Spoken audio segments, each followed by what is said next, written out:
வணக்கம் மக்களே. மிக அருமையான ஒரு புது வாரத்தை நாம் இதற்கு தொடங்கி இருக்கிறோம். மிக நிச்சயம் நீங்க யார், உங்களுடைய வழிகளை தேவனுடைய வழிகளாய் இதற்கு நகர்த்துகிறீர்களோ, இந்த வாரம் எவ்வளவு கடினங்களை சந்திக்க வேண்டிய சூழ்நிலையில் நீங்கள் இருந்தால், தேவன் இந்த வாரத்தை மிக அதி அற்புதமான வாரமாயுதத்துல மாற்றுகிறவராயுதத்துல இருக்கிறார். என தேவன் அவர் மாறாத தேவனாயுதத்துல இருக்கிறார். குறிப்பாக நேற்று தினம் ஆலயத்திலே மக்கள் இந்த விசுவாசத்திலே சாலமோன் மண்டபத்திலே பல பிஷப்புகளால் போதகர்களால் ஒன்றிணைந்து ஆசிர்வதிக்கப்பட்ட இந்த எண்ணெயினாலே அபிஷேகமான தெய்வத்தில் பெற்றுக் கொண்டார்கள். தேவனுடைய ஞானத்திற்காக, ஆரோக்கியத்திற்காக, வழி நடத்துதலுக்காக. உங்களுடைய யோசனைகள் வெறும் யோசனைகளாக மட்டுமல்ல, உங்கள் யோசனைகள் செயல்படுத்த தொடங்கும்படியாக. என குறிப்பாக நம்முடைய ஆலயத்திலே ஒவ்வொரு திங்கட்கிழமையும் நாம் பொருளாதார வெற்றிக்கான கூட்டத்தை இந்த நடத்தி கொண்டிருக்கிறோம்.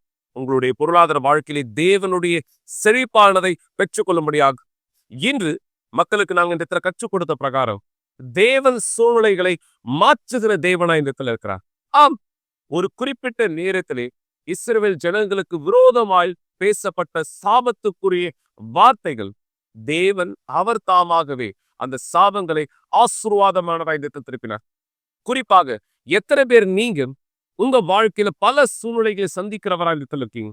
கடினங்கள், உங்களுடைய பொருளாதார வாழ்க்கையில தோல்விகள், அவமானங்கள், எதிர்பார்க்கிற பதில்களை இந்த பெற்றுக்கொள்ள முடியாத ஒரு சூழ்நிலை. நீங்க எந்த வியாபாரத்தை தொடங்க விரும்புறீங்களோ, எந்த வேலை ஆரம்பிக்க விரும்புறீங்களோ, நீங்க பார்க்க விரும்புகிற அந்த பதிலை, நீங்கள் அடைய வேண்டிய அந்த ஆசீர்வாதங்களை இன்னும் அடைய முடியாதபடி சந்தேகங்கள், பலகீனங்கள், பயம் உங்களுக்குள்ளாக இருக்கிற ஒரு பட்சத்திலே எத்தனை பேர் மற்றவருடைய கெட்ட பார்வையினாலே, கவனிங்கள், மற்றவருடைய பொறாமையினுடைய பார்வையினாலே, அவர்களுடைய கெட்ட பார்வையின் யோசனையினாலே நீங்கள் அடைய வேண்டியதை அடைய முடியாதபடி இந்த அசுத்தம் தடையை உருவாக்கி கொண்டிருக்கிறார். எத்தனை பேர் நீங்க அப்படியானவரா இருக்கீங்க? இந்த சாபங்கள் எல்லாவற்றையும் உடைக்க தேவன் வல்லமையானவராய்ந்தத்தில் இருக்கிறார். எப்படியாக இந்த சாபங்கள் எல்லாமே உடைக்கப்பட முடியும்? இதை குறித்து தொடர்ந்து நாம் பேசுவதற்கு முன்பாக இந்த நபர் இவருடைய விசுவாசத்தில் தேவனுக்கு உண்மையானவராய் இருந்த பொழுது தேவன் இவரை எப்படி ஆசீர்வதித்தார். ஆனா அதே விசுவாசத்திலே இவர் குளிர தொடங்கின பொழுதும், கவனியும், அதே விசுவாசத்தினுடைய வழியிலே முன்னோக்கி செல்வதற்கு பதிலாக இவர் திருப்தி அடைந்த சமயத்திலே நடந்தது என்ன? இதுதான் நீங்க இந்த நபருடைய வாழ்க்கையினுடைய முன்பகுதி, பின்பகுதி. தேவனோடு கூட இவர் எப்படியாக வாய்ப்பானதை பெற்றார் என்பதை புரிந்து கொள்ளும்படியான வாய்ப்பை நீங்களும் புரிந்து கொள்ளும்படியாக சாட்சியை பாருங்கள். பிற்பாடு நாம் தொடர்ந்து பேசலாம்.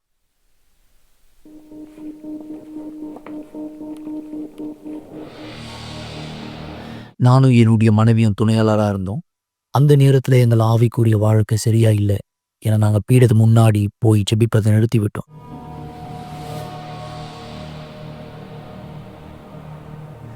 என்னுடைய நிலை எப்போ மோசம் அடைஞ்சதுன்னா, நான் ஒரு மின்சாரத்துறையில் வேலை செய்யணும்னு நினச்சேன். அதுக்கான ஒரு கோர்ஸ் எடுத்து நான் படிக்க ஆரம்பித்தேன்.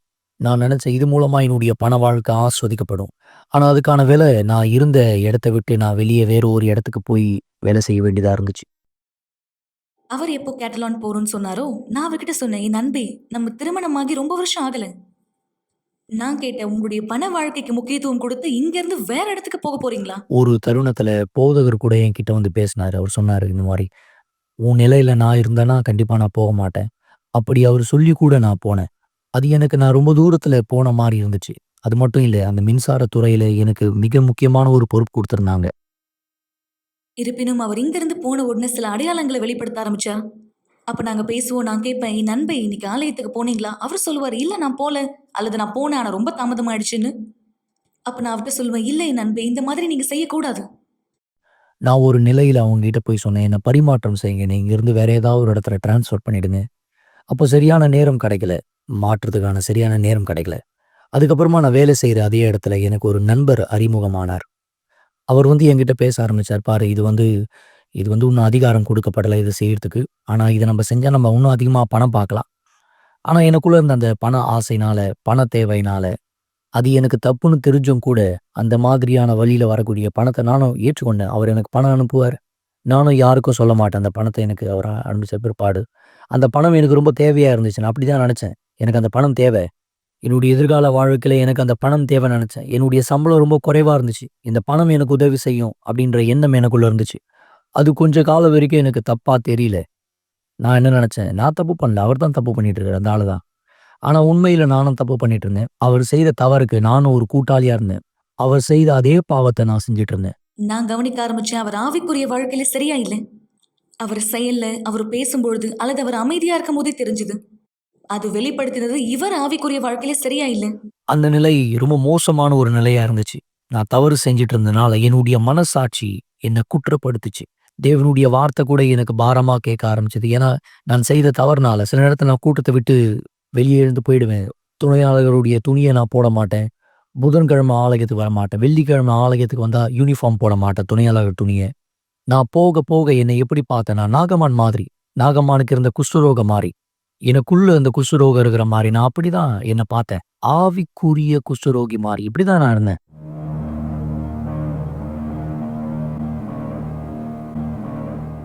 எனக்குள்ள இருக்கக்கூடிய விஷயத்த என்னால சரி செய்து கொள்ள முடியும்னு தெரியும். நான் பாஸ்டர்கிட்ட போய் பேசணும். அவர்கிட்ட நான் போய் உண்மைய சொல்லணும். ஆனா, நான் என்ன நானே தடுத்து வைத்துக் கொண்டேன். நான் என்ன பேசப் போறேன்? எப்படி பேசப் போறேன்? நான் எப்பவுமே அவர்கிட்ட சொல்லுவேன், நான் உங்களுக்கான அசிஸ்டன்ட் யூனிஃபார்ம் ரெடி பண்ண போறேன் அப்படின்னு. அவர் சொல்லுவாரு, இல்ல எனக்கு வேண்டாம். நான் எப்படி மத்தவங்களுக்கு உதவி செய்வேன்? நானே சரியில்லாத பொழுது. அப்ப நான் சொன்னேன், நீங்க சரியில்லைன்னு தெரியுதா? அப்ப நம்ம ஏதாவது செய்யணும். நீங்க சரியா மாறுவதற்காக. ஞாயிறு காலையில கூட்டம் முடிஞ்ச உடனே பேசலாம்னு நெனச்சேன் பாஸ்டர்கிட்ட. ஆனா, என்னால பேச முடியல. ஆனா, அதே நேரம் அந்த மனுஷன் எனக்கு பணம் அனுப்பிச்சாரு. நானும் பணத்த பெற்றுக்கொண்டேன். எதுவுமே சொல்லல நானு. என்னுடைய கணவர் வீட்ல இருக்கிறத நான் விரும்பல. ஆவிக்குரிய நிலைமையில அவர் அது போல தான் இருந்தார். அப்ப நான் அவரை பார்த்து சொன்னேன், இல்ல இன்னைக்கு நீங்க அங்க போகணும். நான் சரியா அந்த நாள் போதகர்கிட்ட பேசுறதுக்காக என்னுடைய நிலைமைய பத்தி நான் கிளம்பிட்டு இருக்கேன். அப்போ ஒரு பெண் ஃபோன்ல என்ன அழைச்சு அழுது கொண்டே சொன்னாங்க, "பாருங்க எனக்கு வந்து மின்சாரம் இல்ல என்னுடைய வீட்ல. மத்த எல்லா வீட்லயும் இருக்கு. எனக்கு மட்டும் இல்ல. எனக்கு வந்து சரி செஞ்சு குடுங்க." அப்படின்னு சொல்லி என்ன கேட்டாங்க. அப்ப என்னால உதவி செய்ய முடியாதுன்னு நான் சொல்லிட்டேன். ஆனாலும் அவங்க எப்படி எனக்கு உதவி செய்யாம இருப்பீங்க அப்படின்னு சொல்லி கேட்கும்போது, நான் கிளம்பி போறதுக்கு முன்னாடி கூட எனக்கு நல்லா ஞாபகம் இருக்கு. என்னுடைய மனைவி, "இல்ல போ வேணாம். முதல் வந்து போதகர்கிட்ட போய் பேசிட்டு அதுக்கப்புறமா போலாம்." அப்படின்னு சொன்னாங்க. ஆனா நான் சொன்னேன், "எப்படி என்னால தனியா விட்டுட்டு வர முடியும்? அவங்க உதவிக்காக கேட்கறாங்க." நான் போனேன். நான் அந்த சர்வீஸ செய்ய போயிட்டேன். போய் சீக்கிரமா முடிச்சுட்டு வந்துடலாம்னு நெனச்சேன். ஏன்னா, மாத்த வேண்டியது வெறும் ஒரே ஒரு ஒயர் மட்டும் தான். அந்த இடத்துல கிட்டத்தட்ட ஒரு 3 வீடுகளுக்கு மின்சாரம் இல்லாம இருந்துச்சு. அப்பொழுது நான் மேல ஏறி சரி செய்ய கிளம்பும்போது, நான் போயிட்டுருக்கேன் மேல. கைய உயர்த்தி அந்த ஒயர கட் பண்ணலான்னு கைய மேல வச்சேன்.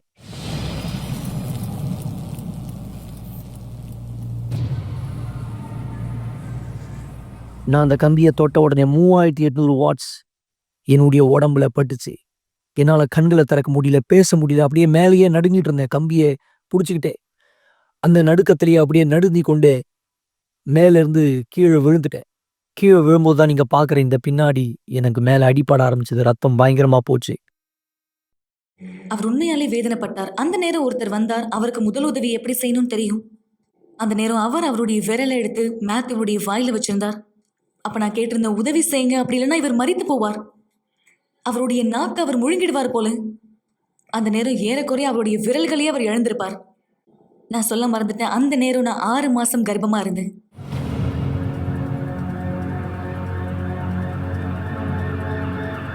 என்னுடைய கணவரை இன்குபேட்டர்ல வச்சாங்க. முழுசா அவர் அங்க 30 நாள் இருந்தார். அந்த நேரம் நரம்பு சம்பந்தப்பட்ட டாக்டர் சொல்லியிருந்தார், இங்க பாருங்க, அவர் கீழே விழுந்ததுனால அவருடைய தலையில பலமா அடிபட்டிருக்கு. இந்த நேரம் நம்ம ஆபரேஷன் பண்ணி ஆகணும். இந்த போட்டோ அவர் ஐசியூல இருக்கும்பொழுது எடுத்தது. இந்த சமயத்துல தான் அவருக்குள்ளாக இந்த கற்கள் எல்லாம் வெளியே வந்தது. இது அவருடைய தலையினுடைய பிற்புறம் எடுத்த போட்டோ. அந்த இடத்துல தான் அவருக்கு அடிபட்டுச்சு.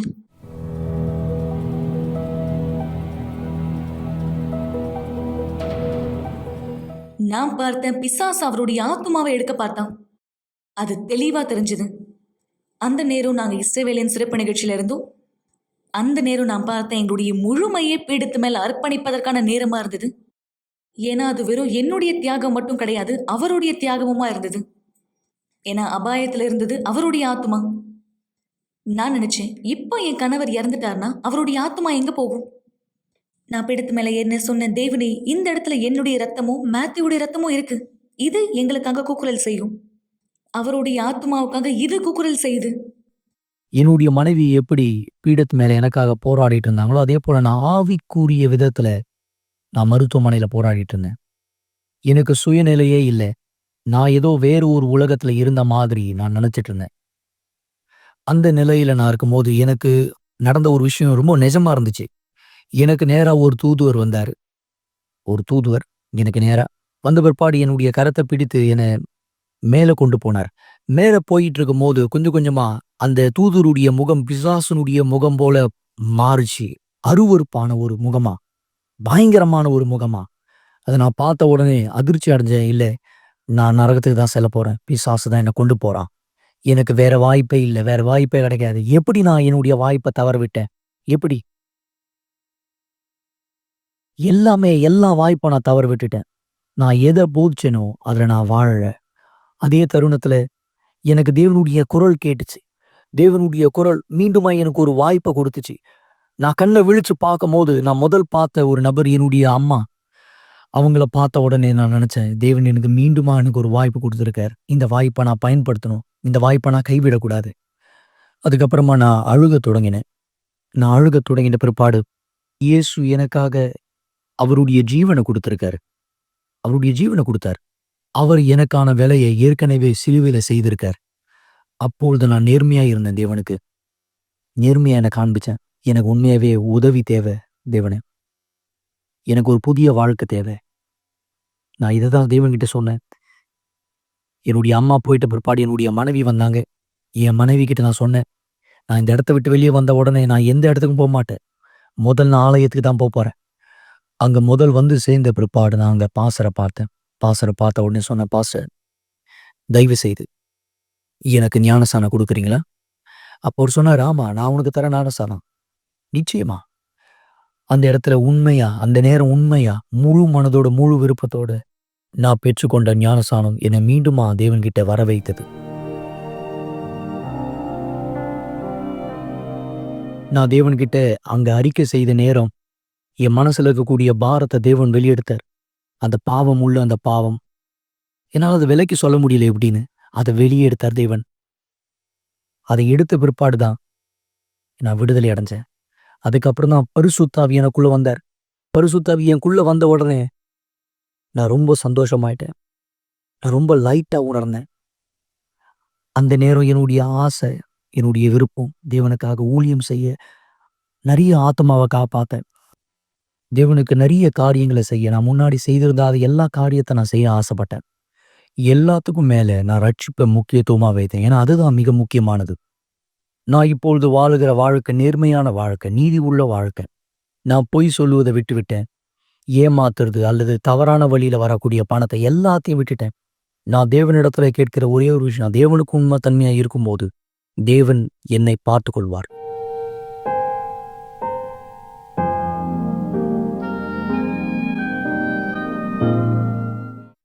ஒரு மனுஷன் வாழுகிற நிலை மிக முக்கியம் கிடையாது. இல்ல அவருக்கு இருக்கக்கூடிய அதிகாரம். ரட்சிப்பு தான் இருக்கிறதுலே மிக முக்கியம். என்ன மாதிரி அநேக பேரு வாய்ப்புகளை தவற விடுறாங்க.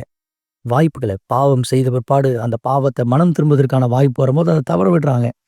என்னெல்லாம் ஞாபகம் இருக்கு, என்னுடைய மனைவி என்கிட்ட சொன்னாங்க, ஞாயிற்றுக்கிழமை வாங்க பாஸ்டர் கிட்ட பேசலாம். ஆனா நான் பாவம் செய்திருந்த அந்த ஆள் நான் ஒதுக்கி விட்ட அந்த வாய்ப்பை. சில நேரத்துல நண்பர்கள், நீங்க ஒதுக்கி விடும்போது உங்களுக்கு வாய்ப்பு இருக்காது மனம் திரும்ப. ஒருவேளை கடைசி வாய்ப்பு உங்களுக்கு வராம கூட போலாம். நிறைய பேருக்கு வராம போற மாதிரி. ஆனா என்னுடைய கேஸ்ல, என்னுடைய வாழ்க்கையில கடைசி வாய்ப்பு வந்தது. அதை நான் பெற்றுக்கொண்டேன்.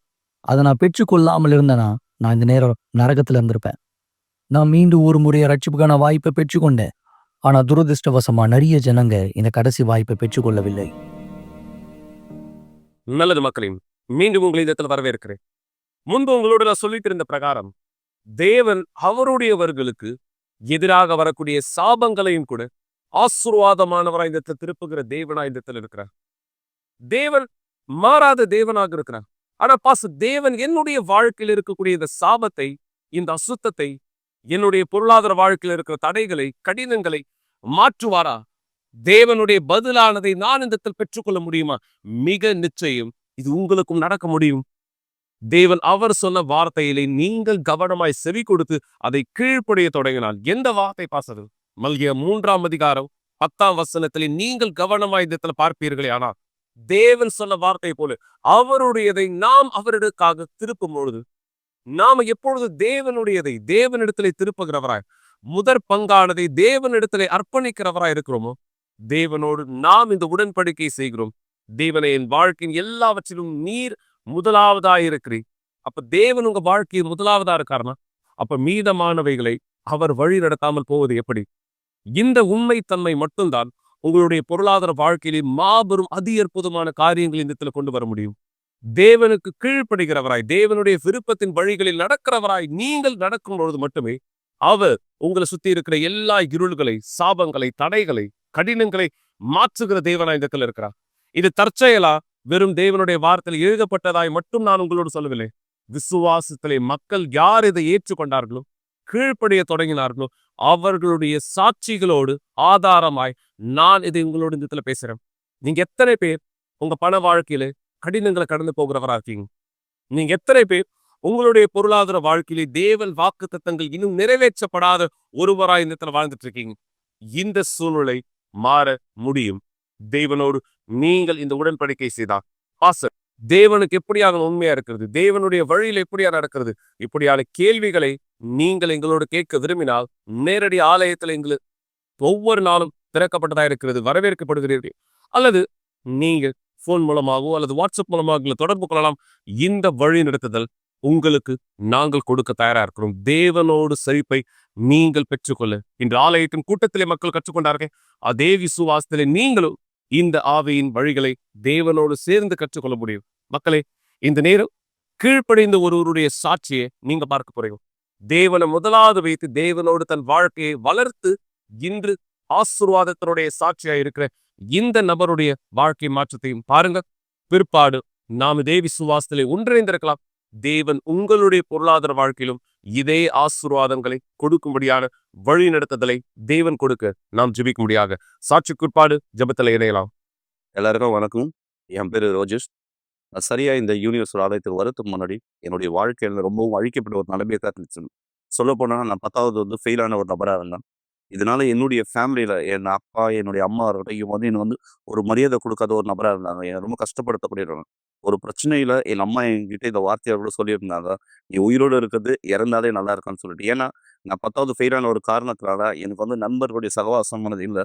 அதனால யாருக்குன்னா ஃபெயிலான பசங்க, என்னோட பெரிய பசங்க, அவங்க கூட போய் நான் சுத்த ஆரம்பிச்சிருந்தேன். அவங்க கிட்ட இருந்து ஒரு தவறான பழக்கம் கற்றுருந்தேன். குடிக்க ஆரம்பித்தேன், சிகரெட் குடித்தேன், நான் பாக்கு போட்டேன், என் நஞ்சா கூட அடிச்சிருக்கேன், ஆபாச படம் நான் பார்க்கக்கூடிய நம்பர். இது எல்லாமே நான் 16 வயசுல செய்ய ஆரம்பித்தேன். இதனால என் வீட்டுக்குள்ள என்ன ஒரு மரியாதை இல்லாத ஒரு நபராக இருந்தேன். என் குடும்பத்தின் மத்தியில் எல்லா நேரமும் நான் புறக்கணிக்கப்பட்டேன். நான் என்ன பண்ணேன், இன்னும் அதிகம் இந்த தவறை நான் செய்ய ஆரம்பித்தேன்.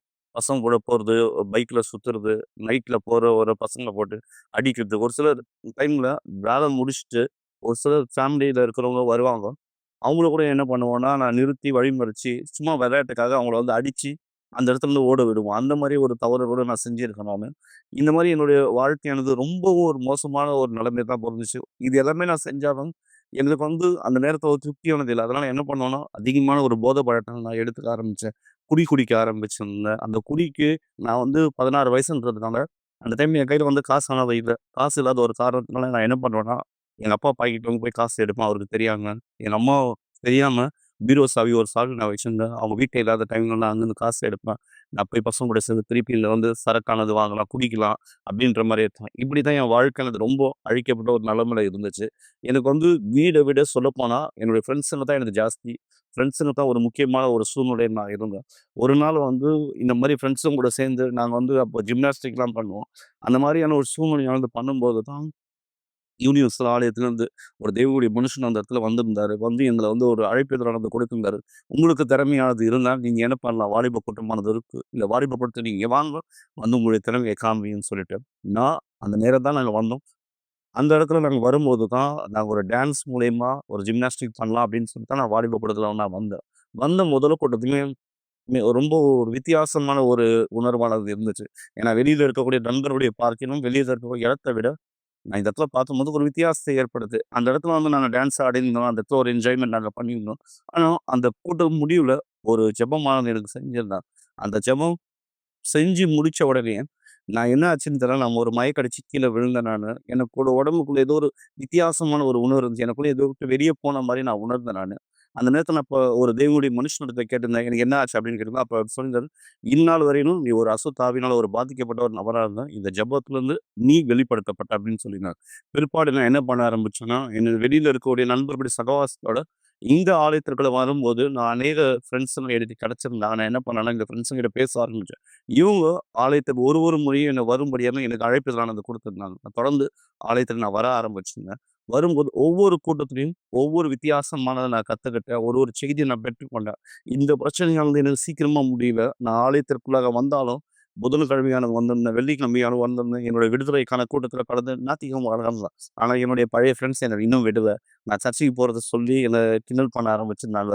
ஒரு சில நேரத்தில எனக்கு ஃபோன் பண்ணி என்ன அவமானப்படுத்துனாங்க. "என்ன சர்ச்சுக்கு போய் என்ன பாஸ்டர் ஆவ போறியா?" அப்படின்ற மாரி ஒரு வார்த்தையானது கூட கேட்டிருந்தாங்க. நான் சர்ச்சுக்கு வந்திருந்தாலும், சர்ச்சை முடிச்சுட்டு வாலிப கூட்டம் முடிச்சுட்டு நான் வெளிய போகும்போது, சிகரெட் புடிச்சுட்டு நான் போவேன் நானு. என்னோட சர்ச்ல இருக்கக்கூடிய பசங்க என் கூட வருவாங்க. அவங்க சொல்லுவாங்க, "இது மாரி செய்யாத, இது தவறு" அப்படின்னு சொல்லிட்டு. ஆனா இருந்தாலும் நான் இந்த சிகரெட்டானத புடிச்சுட்டு நான் போவேன் நானு. சர்ச்சுக்குள்ள பார்க்கும்போது ஒரு நல்ல பையனா நான் காமிச்சுப்பேன். ஆனா சர்ச்ச விட்டு நான் வெளிய போகும்போது, அதே போதை பழக்கம், அதே பழைய வாழ்க்கையில இருக்குது. அதே அப்பா, அம்மாக்கு கீழ்ப்படியாது. இந்த மாரி தான் இருந்தேன் நானு. ஆனா, ஒரு போதகர் முன்னாடியும், ஒரு தேவனுடைய மனுஷன் முன்னாடி போய் முன்ன ஒரு பரிசுத்தமான ஒரு நபர நான் காமிச்சுக்கிட்டேன் நானு. அந்த அசுத்த ஆவி எனக்குள்ளாக இருந்து எது வெளிய போச்சோ, அது எனக்குள்ளாக இருந்து முழுமையா போகல. அப்போ வந்து நான் புதன்கிழமை கூட்டத்துல நான் வந்தேன். புதன்கிழமை கூட்டத்துல மெய்யான விடுதலை எப்படி நம்ம பெறணும்னு சொல்லிட்டு நம்மளுக்கு கத்துக் குடுத்துருந்தாங்க. மெய்யான விடுதலையான நம்ம எப்போ பெறுவோம்னா, நமக்குள்ளாக இருக்க பரிசுத்த ஆவி பெறும்போது மட்டும் தான் மெய்யான விடுதலை பெறும்னு சொல்லியிருந்தாங்க. அப்ப எனக்கு பரிசுத்த ஆவி நிச்சயமா எனக்கு என்னன்னே தெரியல எனக்கு அப்போ. பரிசுத்த ஆவினா என்னன்னு கூட நான் கேட்டிருந்தேன். அப்போ ஒரு தேவனுடைய மனுஷன் எனக்கு உணர்த்திருந்தாரு. இயேசுவுடைய ஆவி தான் பரிசுத்த ஆவி. அப்ப நான் கேட்டிருந்தேன், இந்த பரிசுத்த ஆவி நான் பெறணும்னா நான் என்ன செய்யணும் அப்படின்னு சொல்லிட்டு நான் கேட்கும்போது, எனக்குள்ளாக என்னென்ன தவறு இருக்கோ அந்த பட்டியல சொல்ல சொன்னாரு. எல்லாம் தவறு நான் கூச்சப்படல. நானு எல்லா விஷயத்தையும் சொன்னேன். அவர் சொல்லியிருந்தாரு, "இது தேவனுக்கு பிரியமில்லாத ஒரு விஷயம். நீ இந்த விஷயத்த நீ செஞ்சனா, எப்படி பரிசுத்த ஆவிய பெற முடியும்?" அப்படின்னு சொல்லியிருந்தாரு. ஒவ்வொரு முறையும் நான் ஒரு ஒரு தவறானது செய்யும்போது, அவர் சொல்லக்கூடிய ஒரு வார்த்தை நான் யோசிச்சேன் நான். நான் இந்த விஷயத்த செஞ்சேன்னா, இந்த தவற நான் ஏற்படுத்துறேன்னா, நான் தேவனுக்கு பிரியம் இல்லாத ஒரு விஷயத்த செய்றேன். நான் இத செய்யக்கூடாது அப்படின்னு சொல்லிட்டு நான் புரிஞ்சுக்கிட்டேன். ஆனா இருந்தாலும் எனக்குள்ளாக அந்த பெறலானது இல்ல. நான் வந்து தேவனுக்கு பிடிச்ச விஷயத்த செய்றதுக்கு. அப்ப நான் புரிஞ்சுக்கிட்டேன். நான் முதலாவது விடுதலை பெறணும்னு சொல்லிட்டு. வெள்ளிக்கிழமை கூட்டத்துல வாங்க. நான் வந்து விடுதலையானது பெற்றுக்கொண்டோம். முழுமையான மனம் திரும்புதல் நான் ஏற்படுத்தினேன். ஆண்டவரே நான் இனியும் நான் இந்த தவற நான் செய்ய மாட்டேன். நான் என் வாழ்க்கையில வந்து நான் முழுமையா நான் மாறணும் அப்படின்னு சொல்லிட்டு நான் கேட்டிருந்தேன். அந்த நேரம் நான் புதன்கிழமை கூட்டத்துல வரும்போது நான் புரிஞ்சுக்கிட்டேன். இந்த கூட்டம் எனக்கான கூட்டம்னு சொல்லிட்டு. இப்ப என்ன நான் பண்ணேன்னா, நான் தவறான செயல் எந்த இடத்துல நான் செய்றேன். என்னோட தவறான நண்பர்களுடைய சகவாசம். முதல்ல நான் நண்பர்களுடைய சகவாசத்த துண்டிச்சேன். பிற்பாடு ஆலயத்துல இருக்கக்கூடியவர்கள், தேவனுடைய நெருக்கமா இருக்கக்கூடிய ஒரு பசங்கள என்னுடைய ஃப்ரெண்ட்ஷிப்பா நான் ஃப்ரெண்ட்ஸுங்களா நான் ஏத்துட்டேன். அவங்க என்ன பண்ணாங்கன்னா, என்னை இன்னும் தேவனுக்கு நெருக்கமா கொண்டு போனாங்க. பிற்பாடு நான் பரிசுத்த ஆவியினால நிரப்பப்பட்டேன். பரிசுத்த ஆவியினால நான் நிரப்பப்படக்கூடிய இந்த நேரமானது நான் புரிஞ்சுக்கிட்டேன். எல்லா விஷயத்தையும் நான் சிறந்ததா மாத்தணும். எல்லா விஷயத்தையும் நான் ஒழுங்கா மாத்தணும். எந்த இடத்துல நான் அவமானப்படுத்தணும், எந்த இடத்துல நான் வந்து பிரச்சனையானது இருக்கணும், எந்த வீட்ல எனக்கு அவமானமா இருக்கோ, எல்லாத்தையும் நான் மாத்தணும். தேவன் எனக்கு உணர்த்தியிருக்காரு. நான் தேவனுடைய ஆவி எனக்குள்ளாக இருக்குன்னா, நான் எல்லா இடத்துலயும் ஒரு சாட்சியான நபரா இருக்கேன் அப்படின்னு சொல்லிட்டு. திருப்பி 10th எழுத்துல பாஸ் பண்ணேன். எனக்கு ஒரு நல்ல ஒரு வேலையானது கிடைச்சிருந்தது. ஐடிஐ முடிச்சேன். எனக்கு வந்து ஒரு கார் கம்பெனியில வந்து சர்வீஸ் அட்வைசர் போஸ்டிங் ஆனது கிடைச்சிருந்தது. நான் சரியா சொல்லப்போனா ஆலயத்துக்கு வரும்போது, என்னுடைய சம்பாத்தியமானது ஏறக்குறைய வந்து ரூ. 2,500 ஒரு மாதம் இவ்வளோ தான் என்னுடைய சம்பாத்தியமானது இருந்தது. இந்த ரூ. 2,500 சம்பாத்தியத்தில தான் என்னுடைய வீட்டுக்கு போயிட்டு நான் வந்து என்ன பண்ணுவேன்னா, என் பணத்த குடுத்தேன். என் வீட்லருந்து எனக்கு ஒரு தொகையா ரூ. 250 அந்த நேரமானது குடுப்பாங்க. அந்த ரூ. 250 நான் தேவனுக்கான காணிக்கைன்னு நான் குடுக்க ஆரம்பிச்சேங்க. அப்போ நான் தசம பாகத்த பத்தி கத்துக்கொண்டேன். தசம பாகம்னா என்னன்னு எனக்கு தெரியாம இருந்துச்சு. காணிக்கை மட்டும் தேவனுக்கு உண்மையானது இல்ல. தசம பாகம் மிக முக்கியமானது நான் அப்ப புரிஞ்சுக்கிட்டேன். அப்போ ரூ. 2,500 சம்பளத்திலருந்து நான் தசம பாகம் பிரிச்சு வைக்க ஆரம்பிச்சேன். பிற்பாடு எனக்கு வேற ஒரு கம்பெனியில எனக்கு வேலை கிடைச்சுச்சு. அந்த கம்பெனியில வந்து எனக்கு ஒரு ரூ. 5,000 சம்பளம். அடுத்த ஒரு கம்பெனியில ஒரு ரூ. 8,000 சம்பளம். அதுக்கு அடுத்து ஒரு கம்பெனியில ரூ. 10,000 சம்பளம். ஏறக்குறைய என்னுடைய சம்பாத்தியம் கடைசியா ரூ. 15,000 10th ஃபெயில் ஆன ஒரு நபர். ரூ. 15,000 சம்பளம். ஏறக்குறைய வந்து ஒரு 10 வருஷத்துக்கு ஒரு 12 வருஷத்துக்கு முன்னாடி அப்படின்னும்போது மிகப்பெரிய ஒரு சம்பளம் அந்த டைம்ல எனக்கு. இருப்பினும் ரூ. 2,500 இருந்து தேவன் உன்ன ரூ. 15,000 சம்பளத்த உயர்த்தியிருக்காரு. உன்னுடைய தசம பாகத்த நீ தேவனுக்கு உண்மைத்தன்மையான நபரா இருந்தா, இன்னும் அதிகமா ஆசீர்வதிக்கப்பட முடியும் அப்படின்னு சொல்லியிருக்காரு. நான் அந்த வார்த்தைய ஏத்துக்கொண்டேன். எனக்குள்ள அந்த வார்த்தைய பெற்றுக்கொண்டேன். நான் என்ன பண்ணேன்னா, நான் திங்கட்கிழமை கூட்டத்துல நான் கலந்துக்கிட்டேன். நான் திங்கட்கிழமை கூட்டத்துல நான் கலந்த பிற்பாடு, நான் பண வாழ்க்கையில எப்படி முன்னேறணும்ன்ற ஒரு செய்தி நான் பெற்றுக்கொண்டேன். ஒரு 1 1/2 மாசம் நான் உண்மையான நபரா இருந்த தேவனுக்கு நான் நிரூபிச்சேன். 1 1/2 மாசம் கழிச்சு என்னுடைய மாமா என்னிடத்துல வந்தாரு. அவர் சொல்லியிருந்தாரு, "நான் ஒரு மீன் வியாபாரமானம் செய்றேன். என்னால இந்த வியாபாரமானம் செய்ய எனக்கு பலன் இல்ல. எனக்கு வயசாயிடுச்சு.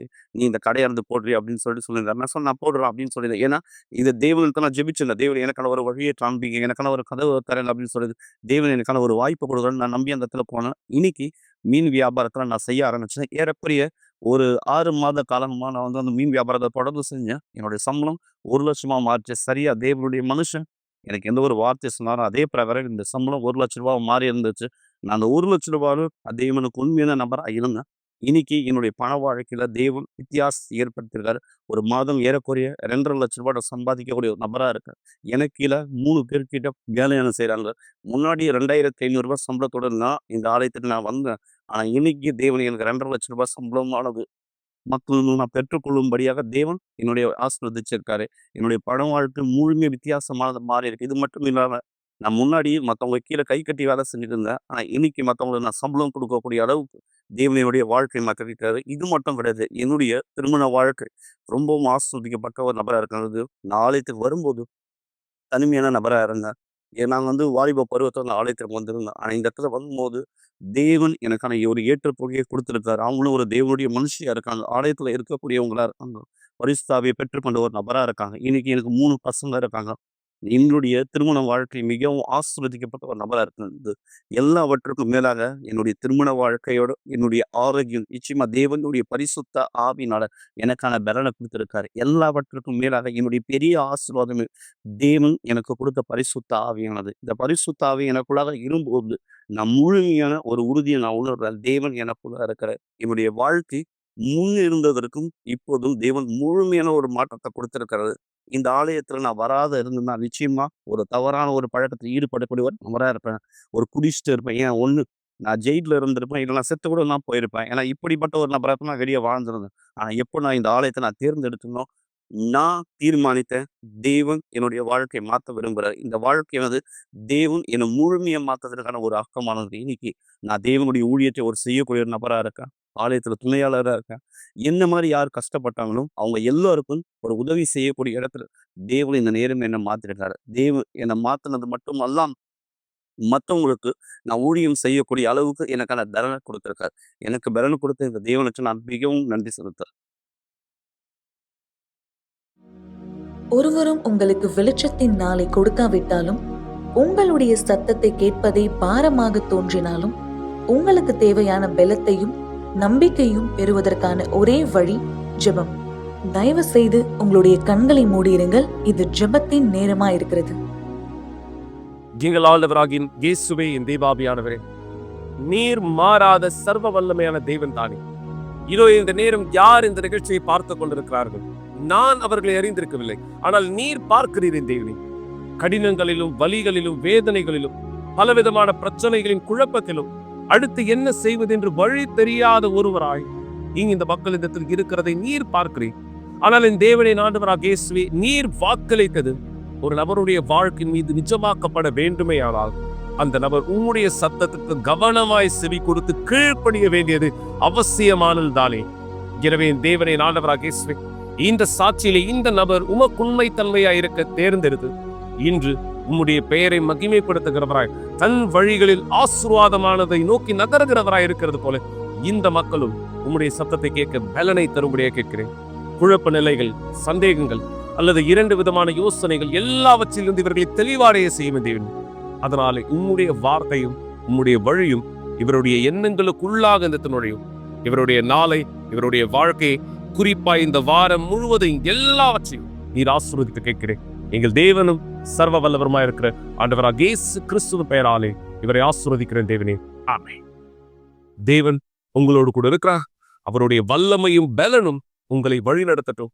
தேவன் திட்டம் உங்க வாழ்க்கை மீது நிஜமாக்கப்படுவதாய். மக்களை கவனியும். நீங்கள் உங்களுடைய சரீரத்தில் ஏதேனும் பலகீனங்களை சந்திக்கிறவராக்கினார், நாளை நம்முடைய ஆலயத்திலே ஆரோக்கியத்திற்கான நாள், குணமாக்கலை, விடுதலை, ஆசீர்வாதத்தை தேவனுடைய நாமத்தினாலே அறிக்கை செய்வதற்காக விசுவாசத்திலே எங்களோடு இந்த கூட்டத்திலே ஒன்றிணைய வரவேற்கப்படுகிறீர்கள். சென்று வாருங்கள் மக்களே.